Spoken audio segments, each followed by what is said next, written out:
I hope that we have made an impact in the sense of the type of work that we're doing, that supportive care, wraparound care is standard care in every hospital.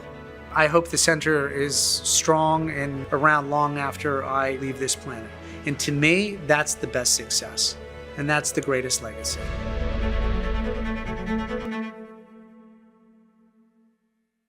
A lot of people have been impacted by cancer. My personal impact was my mother was diagnosed in the late 90s with ovarian cancer. Thank goodness my sister worked in the hospital so she could help us navigate and help us understand what the doctors were saying, what the treatments were, what the options were. 2008, 2009, I was involved with the Amgen Tour to California and their Breakaway from Cancer initiative. And that's when I was first exposed to supportive medicine, or what we call now wraparound care. And that's where the idea came to start something, a center in Maine. With the cancer diagnosis, with the insurance, with the payments, all that stuff, that produces a lot of anxiety. And that's why our services come at no cost to them. Because we don't treat the disease, we treat the person holistically. And that's the big difference between what we're doing in our research or even what the hospitals are doing. As soon as they open the door and they enter the center, they're greeted warmly. They're not a number, they're a human being. And that's how we embrace them, when we meet them where they're at.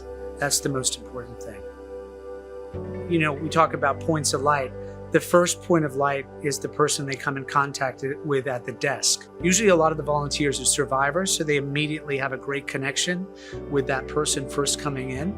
And they're still in a bit of shock just getting the cancer diagnosis. And I think it's just meeting with kindness, and kindness is invincible. We literally give them a hug if they're open to it, and greet them with warmth and humanity. When you work together with people who care solely about the well-being of the person that has come through the door, that is the agenda, that is the most beautiful thing, and that's what really life is all about. Compassion and kindness, and to be of service. I think, to me, that's real wealth. I think the success that we've had at the center is because it's the community that's helping us raise money in order for us to be able to provide these services at no cost. And especially in rural Maine, we've lost a lot of industry. I think this has really brought the community together in a beautiful way. People want purpose. People want to get up and have meaning. And that's the thing about being a volunteer. It is so rich. There's no dollar sign on that. It just makes you feel good. It gives you purpose, and it makes you smile.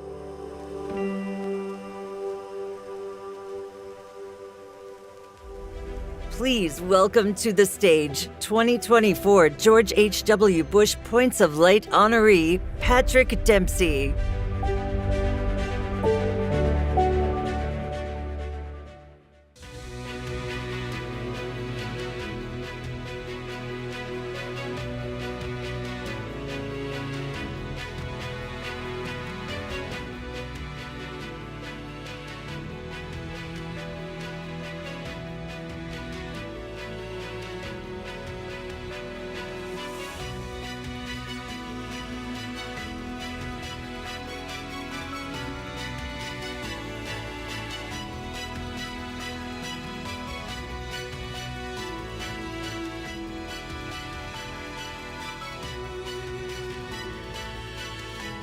I'll try to get it together here emotionally. It's very moving. Thank you. I want to thank Points of Light, the staff, the board. I met, I think, most of you last night and a lot of you today. I could feel your heart, your enthusiasm, your passion for this cause. Thank you for this honor.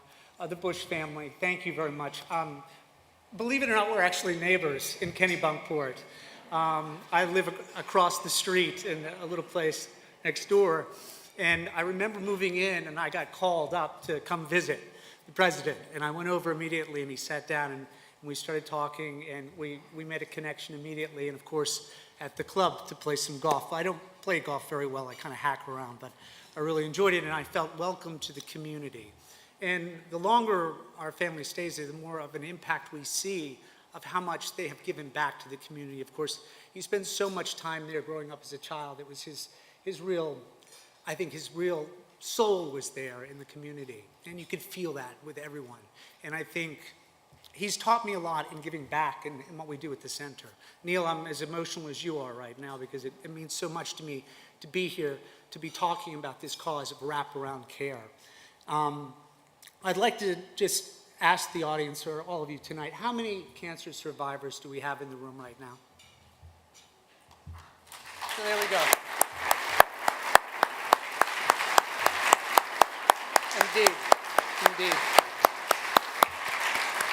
You know, my mom had over 12 reoccurrences, which was remarkable for ovarian cancer. The fact that we had her for that long, it was a 17-year battle, and she finally passed away in 2014, was remarkable. It showed she was just, you know, a salty Mainer who fought and never gave up. And she really loved coming into the center and volunteering. And that was the thing that was the most inspiring to all of us. You know, she never complained. She was always there fighting. And she really inspired the center. We spend so much money in research, you know, and I think with AI, I think we're going to see some tremendous positive breakthrough in medicine. But what we're missing is humanity, right? Do people understand what wraparound care is? Has anyone, our cancer survivors, did you have any wraparound care? One woman back here. See, this is our mission. It should go hand in hand as soon as someone is diagnosed.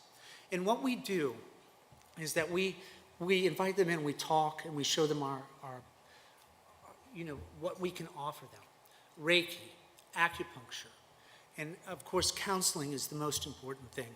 And one of the brightest things that came out of COVID was our ability to pivot quickly and to work virtually. So in rural Maine, we could reach people who couldn't get to the center physically. And the benefits that they receive through Reiki and through acupuncture really helps relieve the pain. And also having that sense of community, to be able to come in and to talk to someone, and to know that all these services are at no cost. It's remarkable. And the reason we succeed and we're keeping our doors open is because the community spends so much time fundraising for us.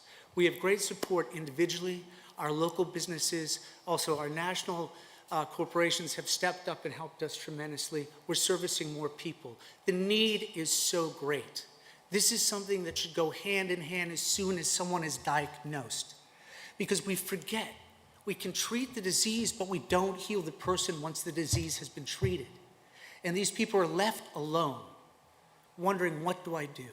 And let's not forget the children. We have a wonderful children's program that takes care of them, that listens to them, that allows them to express their emotion.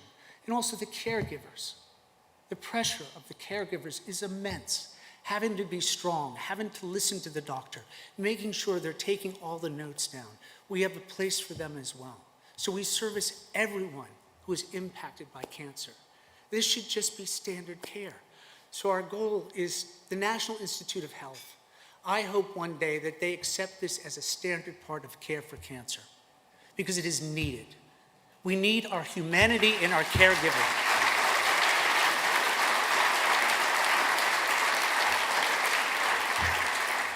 So this is our mission. A lot of board members are here tonight. Couldn't do it without you. And Bob, your analogy about having a sports team, it's a team, right? You want to be a part of a team. We want to be a championship-winning team, and we are. We want to expand it nationally. What's great about the virtual thing is we're now reaching 32 states. 32 states we can reach, and 4 countries. We're reaching 4 countries as well. We want to expand that. So I ask you, please help us on this mission. There's so much we can do. There's so much healing we can do right now. We're not waiting for something that's going to happen 10 years down the road. We can change someone's life right now, today, in this moment. So thank you very much. Grateful for this award. All our fellow nominees, and our fellow, everyone who is nominated here tonight, you're inspiring me as well. Thanks for letting me be the leadoff hitter on this. I'm grateful, very grateful, and have a great night. Thank you.